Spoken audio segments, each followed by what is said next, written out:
আজ পড়ব অভিজিৎ সেনগুপ্তের গল্প মা। জ্বর যখন আসে তখন বেশ লাগে। শরীরের মধ্যে কেমন একটা হালকা নেশার মতো ম্যাজম্যাজে ঝিম ধরা ভাব।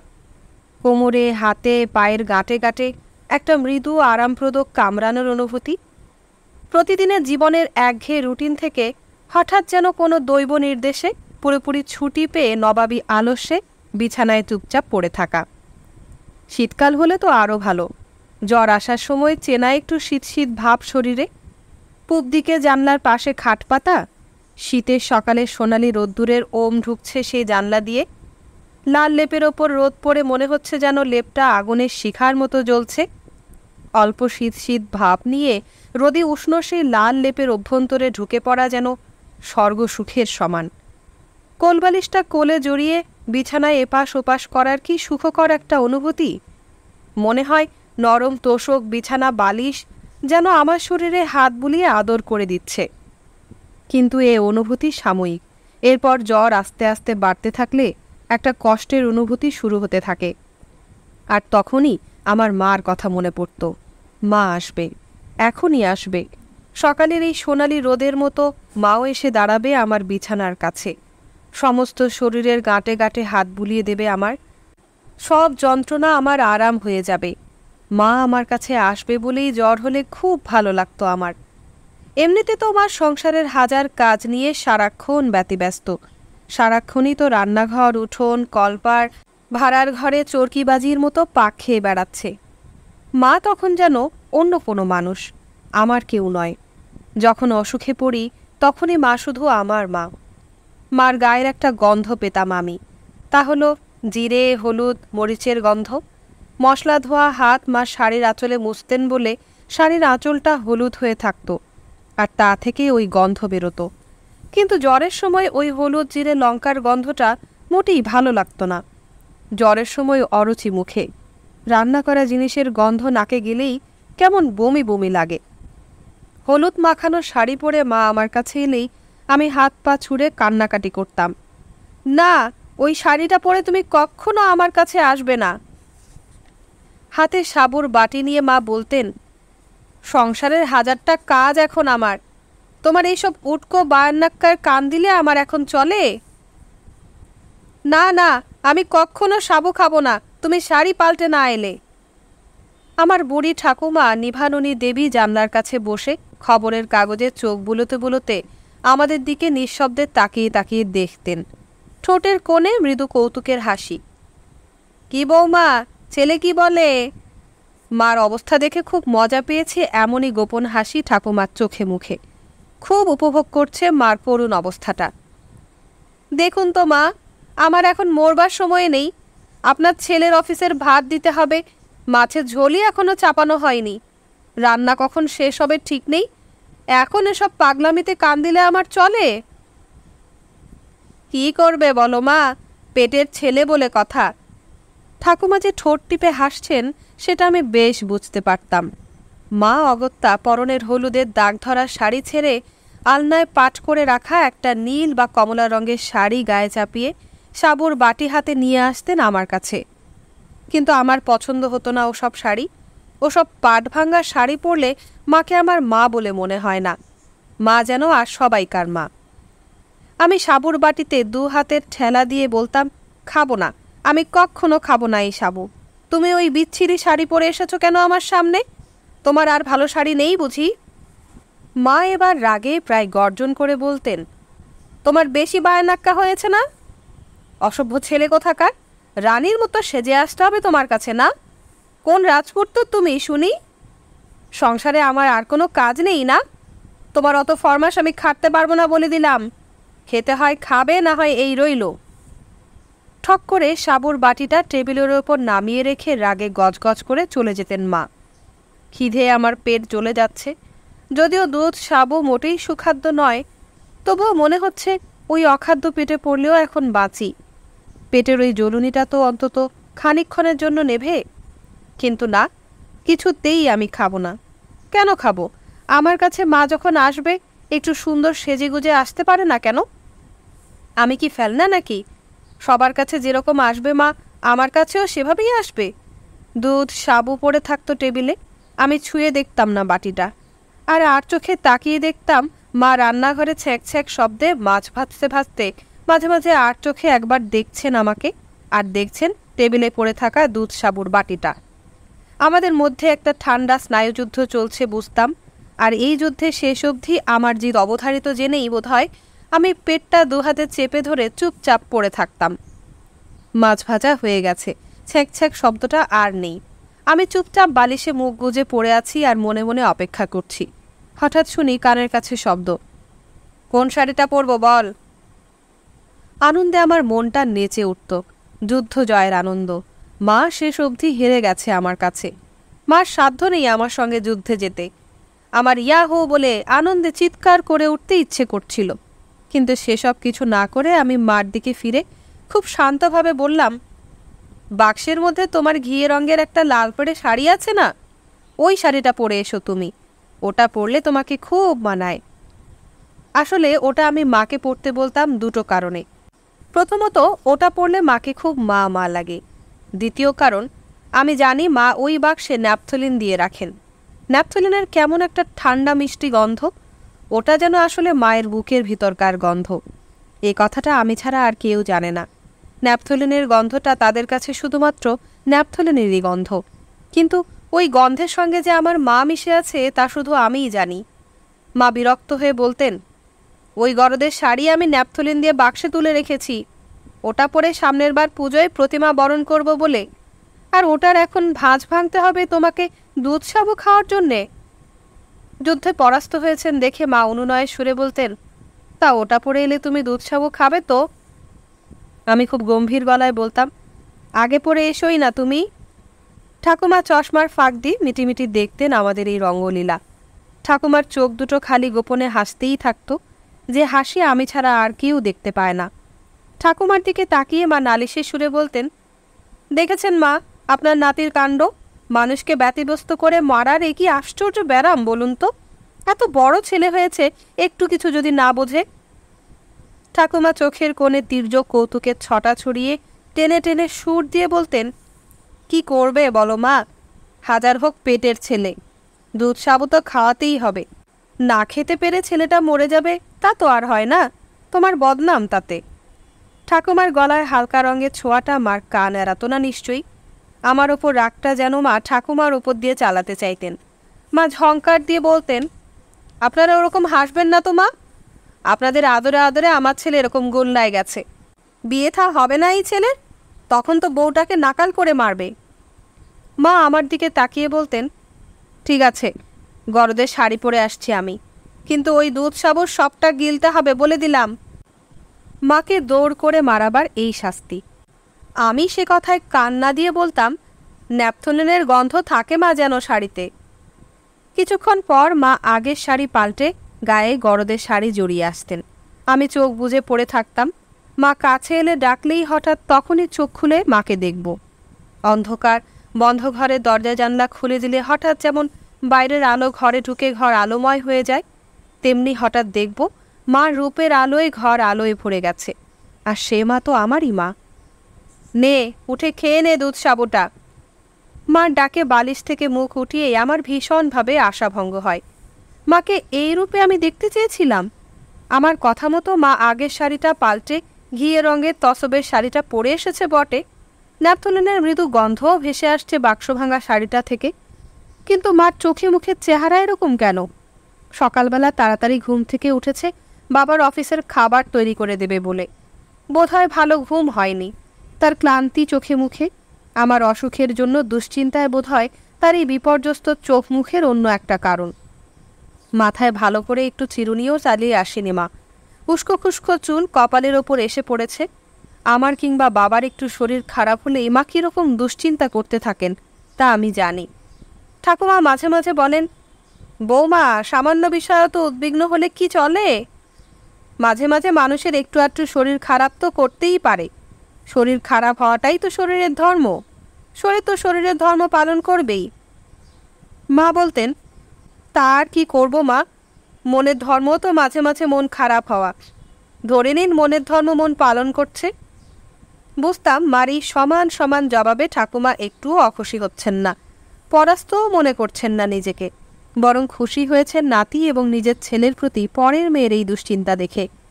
আমি মার দিকে পিছন ফিরে বললাম, না, আমি ওই বিচ্ছিরি দুধ সাবু কখনো খাবো না, আমার বমি পায়। মা বললেন, এই যে বললি সেজেগুজে এলে তুই দুধ সাবু খাবি। বললাম, কই, তুমি সেজেগুজে এসেছো বুঝি? এই তো, গরদের শাড়ি পরেছো শুধু একটা, কিন্তু মাথায় চিরুনি দাওনি। কই, স্নান করে কি সুন্দর তুমি লাল সিঁদুরের ফোঁটা দাও কপালে, কই এখন কেন দাওনি? মা চুপ করে আমার দিকে তাকিয়ে থেকে ঠাকুমার দিকে ফিরে বলতেন, আপনি দেখছেন তো মা, দেখছেন তো, বলুন তো এরপর আর মাথা ঠিক রাখা যায়? আমি বুঝতাম না আমি অন্যায় কি করেছি। কপালে বড় সিঁদুরের ফোঁটা না পড়লে মাকে যে কিছুতেই মা মা লাগে না, তা আমি কি করে অন্যকে বোঝাবো? সব রাগ জেদ জলাঞ্জলি দিয়ে কিছুক্ষণ পর মা এসে হাজির আমার সামনে। কী রঙের তসরের শাড়ি পরনে, কপালে বড় সিঁদুরের ফোঁটা, চুল কি পরিপাটি করে আঁচড়ানো, সমস্ত শরীর থেকে ন্যাপথলিনের কি সুন্দর ঠান্ডা মিষ্টি গন্ধ। মনে হয় মা যেন অনেক দিনের পুরনো কোনো মাটির সোদা সোদা গন্ধ। মাঝে মাঝে মার্বেল খেলার জন্য যখন খুপড়ি দিয়ে মাটি খুঁড়ে পিটু বানাতাম, তখন ঘাস মাটির গন্ধ পেতাম ওরকম। ঘাসের মোটা গোড়া খুপড়ির ঘায়ে কেটে গিয়ে যখন ভিতরে সাদা মাংস ফুটে বেরোতো, তখন যেরকম মিষ্টি একটা গন্ধ আসতো নাকে, মায়ের গায়ের গন্ধটাও আমি সেরকমই পেতাম। আমি মাকে জড়িয়ে ধরে মায়ের কোলে মুখ গুজে শুয়ে রইলাম। মা আমার পিঠে আস্তে হাত বুলোতে বুলোতে নরম গলায় বললেন, নে এবার দুধ সাবুটা খেয়ে নে। আমি এবার উঠে দুধ সাবুটা খেয়ে নিতাম। কি বিচ্ছিরি খেতে, ইচ্ছে হতো জানলা দিয়ে ছুঁড়ে ফেলে দিই। কিন্তু মা খুব সেজে গুজে এসেছে, মায়ের গায়ে মা মা গন্ধ পাচ্ছি এখন। এখন আমার দুধ সাবু খেতে দারুণ কষ্ট হলেও খেতে আপত্তি নেই। আমি চুপচুপ করে দুধ সাবু খাচ্ছি। মা আমার মাথার চুলে হাত বুলিয়ে বলতেন, এত যে মা মা করিস, আমি তো চিরকাল আর এরকম থাকবো না রে। আমিও বুড়ো হব, মাথার চুল সাদা হয়ে যাবে, দাঁত পড়ে ফোকলা হয়ে যাবে, তখন তুই। আমার শুনে প্রায় কান্না পেয়ে যেত। মাকে জড়িয়ে ধরে বলতাম, না না, তুমি কখনো বুড়ো হবে না, কখনো না। ঠাকুমা হয় খুঁটিয়ে খুঁটিয়ে খবরের কাগজ পড়ছেন তো পড়ছেনই, নয়তো মহাভারতের পাতার খুদে খুদে অক্ষর। ঠাকুমা খবরের কাগজ থেকে মুখ সরিয়ে বলতেন মাকে, বৌমা, তুমি বুড়ো হওয়ার আগে ছেলেকে একটা লাল টুকটুকে বউ এনে দিও, দেখো ছেলে তাতেই খুশি হবে। তোমার চুল পাকলেও আমার দাদুর সে কথা তখন আর মনে থাকবে না, রাঙা বউ পেলে সব কথা ভুলে যাবে। ঠাকুমা কেমন মজার হাসি হাসত। আমার তখন কত বয়স, কত ছোট তা মনে পড়ে না, কিন্তু একথা মনে পড়ে ঠাকুমার কথায় আমি মার কোমর আরও জোরে জড়িয়ে ধরে মার কোলের আরও ভিতরে মুখ গুজে বলতাম, না, আমার বউ হবে না, মা তুমি আমার বউ। ঠাকুমা শুধু মজা করতে ভালোবাসতেন, মজা পেলে ঠাকুমা আর কিছু চান না। ঠাকুমা খবরের কাগজ ফেলে হো হো করে হেসে উঠতেন, হেম মা মা, শোনো শোনো ছেলের কথা শোনো, এ ছেলের কি হবে? মাও খুব হাসতেন, হেসে আমার গালে ঠোনা মেরে বলতেন, তুই একটা আস্ত পাগল রে, তোর বুদ্ধিশুদ্ধি হবে না কখনো। মা কেন আমাকে পাগল বলছে তাও ওই বয়সে আমি বুঝতাম না। মা কেন বউ হতে পারবে না? ওই তো পাশের বাড়ি বিয়ে হয়ে এসেছে জিতু কাকুর বউ, আমার নতুন কাকিমা, ওর থেকে মা কম সুন্দর? একদিন শুনি অনেক রাতে বাবা মাকে বলছেন, নান্টুকে আমি খুব হিংসে করি জানো। মা মুখে আঁচল চাপা দিয়ে হাসছিলেন, সে কি গো, এই তো নান্টু নান্টু করে পাগল তুমি। অফিসে যাওয়ার আগে নান্টু কই গেল, অফিস থেকে ফিরে এসে নান্টুকে দেখছি না কেন, ভাত খেতে বসে নান্টু ঘুমিয়ে পড়ল কেন? এরকম ছেলে পাগল বাবা এ তল্লাটে আছে নাকি একজনও? বাবা গম্ভীর গলায় বললেন, তবুও আমি নান্টুকে খুব হিংসে করি। মার হাসি আর থামেই না, যেন খুব মজার কথা বলছেন বাবা। মা বললেন, শুনি কেন তোমার এত হিংসে ছেলেকে? বাবা কেমন ছেলে মানুষের মতো গলায় বলেন, ছেলে একটু বায়না করলেই অমনি কি সুন্দর তুমি সেজেগুজে চোখে কাজল কপালে টিপ দিয়ে তসরের শাড়ি পরে ছেলের কাছে চলে আসো, অথচ আমি বললে তো কিছুতেই শোনো না। সেই হলুদ লাগা শাড়ি, গায়ে শুকনো লঙ্কার গন্ধ। মা হেসে বলতেন, ছেলেকে তো দুধ সাবু খাওয়ানোর জন্য ওরকম পড়তে হয়, তুমিও দুধ সাবু খাওয়ার সময় বায়না ধরো, পড়ে আসবো। কবে ভাত ছেড়ে দুধ সাবু ধরেছ গো? বলেই সমস্ত শরীর কাঁপিয়ে মায়ের খিলখিল করে সে কি হাসি। আমার প্রথমে মনে খুব আনন্দ হয়েছিল, মা তাহলে সবচেয়ে বেশি ভালোবাসে আমাকে, বাবার চেয়েও বেশি। আমি কোনো কিছু নিয়ে বায়না ধরলে তো মা কিছুতেই বায়না না মিটিয়ে থাকতে পারে না, কিন্তু এখন জানলাম তা শুধু আমাকে ওই বিচ্ছিরে দুধ সাবু গেলাবার জন্যই। খুব রাগ হলো আমার, আর তীব্র অভিমান। রাতে শোয়ার সময় মা আমাকে জড়িয়ে ধরতে গেলে আমি ছিটকে একপাশে সরে গিয়ে কান্না ভরা গলায় বললাম, আমি সব জানি তুমি আমাকে ভালোবাসো না, শুধু বিচ্ছিরি বার্লি আর দুধ সাবু খাওয়ানোর জন্য তুমি সেজেগুজে আসো। আমার কথা শুনে কোথায় মা দুঃখ পাবে তা না, হো হো করে হেসে উঠল, যেন আমার দুঃখ পাওয়াটা খুব মজার জিনিস মার কাছে। মা জোর করে আমাকে কাছে টেনে নিয়ে কপালে গালে চুমু খেতে খেতে বললেন, ও এই জন্য খোকার রাগ হয়েছে? পাগল, একেবারে পাগল। তারপর ফিস ফিস করে আমার কানে কানে বললেন, যা বলেছি তা সত্যি নাকি? ও তো বলেছি তোর বাবা যাতে রাগ না করে। বাবা বড্ড বাজে না, বড্ড হিংসুটে। ইস, এইটুকু ছোট্ট ছেলে, একে কেউ হিংসা করতে পারে? আবার হিংসে করুক তোর বাবা, তোকে দেখ না কি করি। বলেই আবার খিলখিল হাসি আর আমার শরীরে চুমুর পর চুমু। মার শরীর থেকে আমি আবার সেই মা মা গন্ধটা পাই। সেটা মাটির না ঘাসের না পুকুরের ঠান্ডা ঝাঁঝির গন্ধ, ঠিক বুঝে উঠতে পারি না, কিন্তু সেই গন্ধটা আমি আর কোথাও পাই না। যে কথা বলছিলাম সে কথায় ফিরে আসি। রুমা মার ঘর থেকে বেরিয়ে এসে বলল, মাকে ঘুম পাড়িয়ে দিয়েছি, এখন আর যেও না ও ঘরে, একটু ঘুমোক মা। রুমা কাল সারা রাত মার শিওরে জেগেছে। রাতে মার জ্বর খুব বেড়েছিল। সারা রাত ধরে জলপট্টি দিয়েছে মার মাথায়, ডাক্তারের নির্দেশ মতো ওষুধ খাইয়েছে। সারা রাত জাগার ফলে একটু ক্লান্ত দেখাচ্ছিল রুমাকে। চুল এলোমেলো, চোখের কোণে রাত জাগার কালি, কিন্তু মুখে কোনো বিরক্তির ছাপ ছিল না, বরং ঠোঁটের কোণে শুক্লপক্ষের শেষ রাতের জ্যোৎস্নার মতো একটু ক্ষীণ মৃদু হাসি। যেরকম হাসি রুমার ঠোঁটে সবসময় লেগেই থাকে। অসুস্থ মাকে ঘুম পাড়াতে পেরেই বোধহয় রুমা মনে মনে খুব খুশি। একটু হেসে বলে, বুঝলে তো মার খোকা, মাকে অনেক কষ্টে ঘুম পাড়িয়েছি, মার ঘুম ভাঙিয়ে কিন্তু বিরক্ত করবে না আমাকে। মা এই বয়সেও একটু থেকে একটু কিছু হলেই খোকা খোকা বলে আমাকে বিরক্ত করে বলেই বোধহয় রুমার ঠাট্টা করে আমাকে সম্বোধন করে মার খোকা। রুমার কোনো রাগঢাক নেই, মার সামনেই ও এই নামে ডাকে আমাকে আর মিটিমিটি হাসে। রুমার এই রসিকতায় মা কিন্তু একটুও রাগ করেন না, বরং শরৎ সকালের রোদের মতো একটু ঝিলিক হাসি হেসে বলতেন, তা তুমিও তো মা একদিন খোকার মা হবে, তখন বুঝবে মার খোকা কি। রুমা একটু লজ্জা পেয়ে হেসে সরে যেত। তা রুমার কোনো কথাতেই মা রাগ করতে পারেন না তা আমি জানি, কেননা রুমাকে বউ হিসেবে পছন্দ করে এনেছিলেন তো মাই। ঠাকুমা তখন মারা গেছেন, আমার রাঙা টুকটুকে বউ দেখার জন্য আর বেঁচে নেই। আমারই বরং কিছুটা আপত্তি ছিল, ঠোঁট উল্টে বলেছিলাম, না মা, ও তো দেখতে তোমার মতো মোটেই নয়, আমার বউকে কিন্তু তোমার মতো হতে হবে। আমি মনে মনে ভাবছিলাম, ওর গা থেকে কি আর মার মতো মাটি আর পুকুরে ঝাঁঝি শ্যাওলার গন্ধ উঠে আসবে, যা শুকলেই প্রাণটা ঠান্ডা হয়ে আসে। মুখে বললাম, ও তো কেমন চঞ্চল ছটফটে পাখির মতো, মনে হয় যেন এখনই লেজ নাচিয়ে ফুরুত করে উড়ে যাবে। ধুৎ, এই মেয়েকে আমি বিয়ে করব না। মা বললেন, দূর পাগল, পাখিরা কত ভালোবাসে তাদের শাবকদের জানিস? মানুষের চেয়ে তারা ভালোবাসায় কম নাকি? পাখি যদি হয় তোর বউ, সে তো ভালোই। তা মার কথাই রইল, পাখির সঙ্গে আমার বিয়ে হয়ে গেল। কত যুগ আগের কথা যেন সেসব। এখানে বলে রাখি, বিয়ের কিছুদিন আগে থেকেই মাকে আমি খুকি বলে ডাকতে শুরু করেছি। মা আমাকে ডাকতেন খোকা বলে।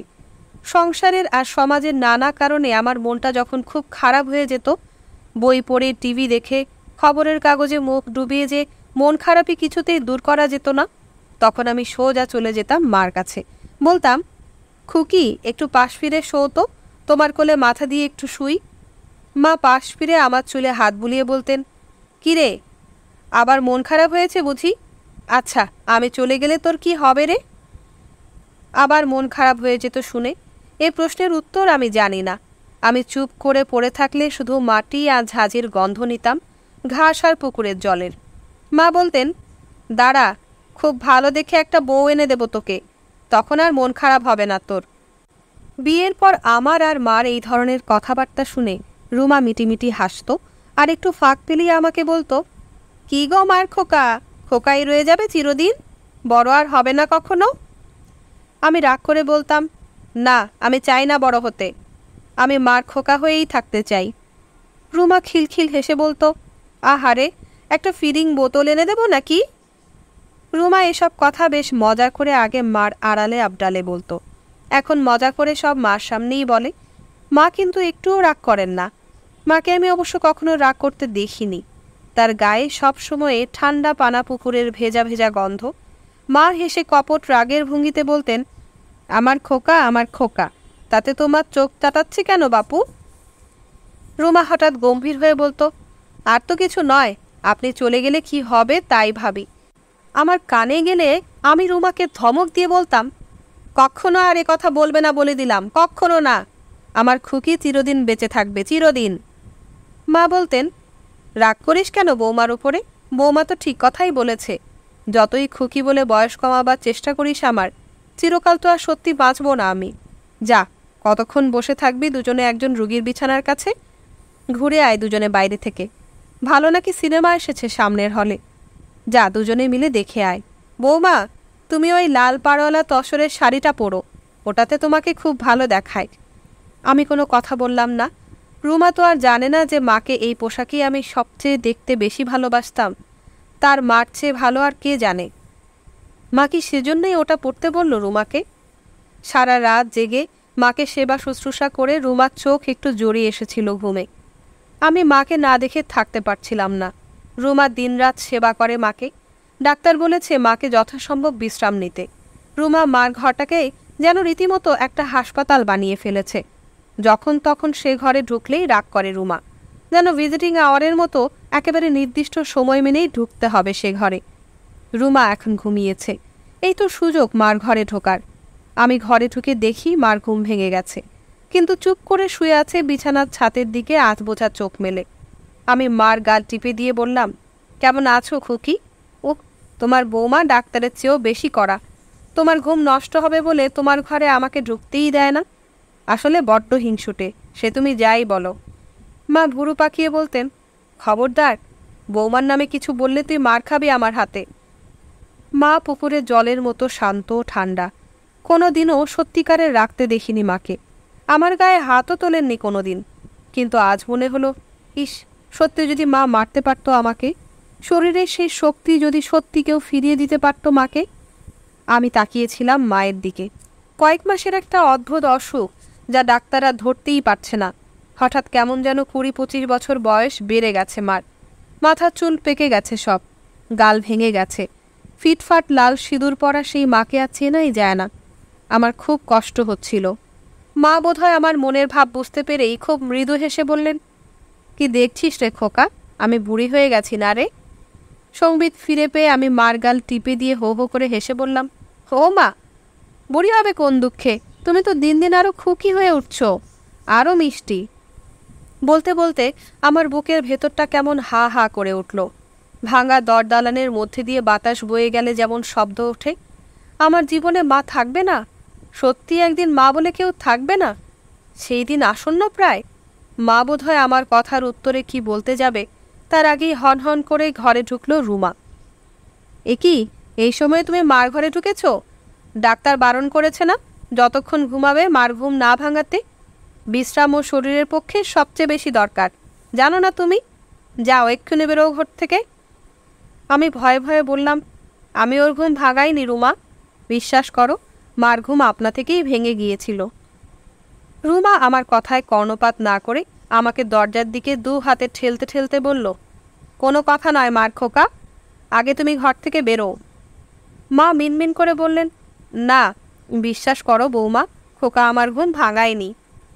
রুমা মাকে ধমক দিয়ে বলল, আপনি চুপ করুন তো, খোকার পাল্লায় পড়ে আপনিও দেখছি খুকি হয়ে উঠলেন। ডাক্তার বলেনি আপনাকে আরও বেশি করে ঘুমাতে? শরীরের শক্তি ক্ষয় যত কম হয়। আমাকে ঘর থেকে একেবারে ঠেলে বের করে দিয়ে রুমা মাকে বলে, আপনি পাশ ফিরে শুয়ে পড়ুন তো দেখি, আমি মাথা টিপে দিচ্ছি আপনার, আপনি ঘুমুন। মা কাতর স্বরে বলেন, কাল সারা রাত তো তুমি ঘুমোওনি, এখন একটু বিশ্রাম করো, যাও। রুমা ধমকের গলায় বলে, সেটা আমি বুঝবো, আপনি এবার ঘুমান তো। মা অসহায়ের মতো বলেন, আজ আমার আর ঘুম আসবে না বৌমা। ঠিক আসবে, আমি ব্যঙ্গমা ব্যঙ্গমীর গল্প বলবো, দেখবে ঠিক ঘুম এসে যাবে। এবার মা হেসে বললেন, তা তুমি সত্যি পারো বৌমা, তোমার অসাধ্য কিছু নেই। রুমা বলে, অসাধ্য হবে কেন? আপনার ছেলের খুকি আপনি, তাহলে তো আমারও খুকি। নাও পাশ ফিরে শো দেখি খুকি। কোন গল্প শুনবে, ব্যঙ্গমা ব্যঙ্গমী না লালকমল নীলকমল? আমাদের বিয়ের সময়কার সেই ফাজিল চঞ্চল পাখির ভাবটা এখনও যায়নি রুমার। আমার দেখা দেখি মার সঙ্গে এরকম ফাজলামি রুমাও করে। কোন মায়ামন্ত্রে মাকে ঘুম পাড়িয়ে ঘণ্টাখানেক পরই মার ঘরের দরজা ভেজিয়ে বাইরে বেরিয়ে আসে রুমা। তার চোখ মুখে স্পষ্ট তৃপ্তির ছাপ। মাকে সে আবার ঘুম পাড়াতে পেরেছে। ডাক্তার বলেছে মার রোগ অত্যন্ত কঠিন, কিন্তু এখন কিছুদিন সম্পূর্ণ বিশ্রামে থাকা তার পক্ষে অত্যন্ত জরুরি। ঈষৎ ক্লান্তি যে কোনো মানুষকেই একটা আলাদা সৌন্দর্য দান করে। রুমার ক্লান্তির জন্য রুমাকেও কেমন অন্য রকম মানুষ মনে হচ্ছিল। কিছুক্ষণ ওর দিকে তাকিয়ে বললাম, রুমা, মার খোকা বলে তো সবসময় ঠাট্টা করো আমাকে, আমি নাকি কোনোদিনও বড় হব না। কিন্তু মার খোকার এই মাটিকে তো কত যত্নে তুমিই বাঁচিয়ে রাখার চেষ্টা করছো, তোমার তাতে তো একটুও ক্লান্তি নেই। এই ব্যাপারটা তো আমি বুঝতে পারি না। রুমা রহস্যময় হাসি এসে বলল, বুঝবে কি করে মার খোকা, আগে বড় হও তবে তো বুঝবে। আমি বললাম, না রুমা, সত্যি বলো না। রুমা হঠাৎ কেমন আশ্চর্য টলটলে চোখে আমার দিকে তাকিয়ে বলল, মা যেদিন সত্যি চলে যাবেন সেদিন সত্যি অনেকটা বড় হয়ে যাবে তুমি, বুড়ো হয়ে যাবে, আমি তা জানি। বুড়ো বর আর কে চায় বলো? বেঁচে থাক তোমার মা, চিরজীবন বেঁচে থাক, খোকাই থাকো তুমি সারা জীবন। আমি স্পষ্ট বুঝলাম মুখের ঘাম মোছার ওসিলায় রুমা চোখের জল মুছে নিল। আমি হঠাৎ অবাক হয়ে দেখলাম রুমাকে দেখতে অবিকল আমার মায়ের মতো লাগছে, কিন্তু কেন বলতে পারবো না। হঠাৎ সমস্ত ঘর যেন ভরে গেল মায়ের গায়ে সেই সবুজ ঘাস, সোদা সোদা মাটি আর ঝাঁঝি শ্যাওলার গন্ধে। সমস্ত শরীর আমার শিরশির করছে। আমি বুঝলাম মা যদি চলেও যান তবু মার মৃত্যু নেই। মা নিঃশব্দে তার গন্ধ রেখে যাবেন সব কিছুতে। সেই গন্ধটা লোপাট করার মতো শক্তি পৃথিবীর কারও নেই।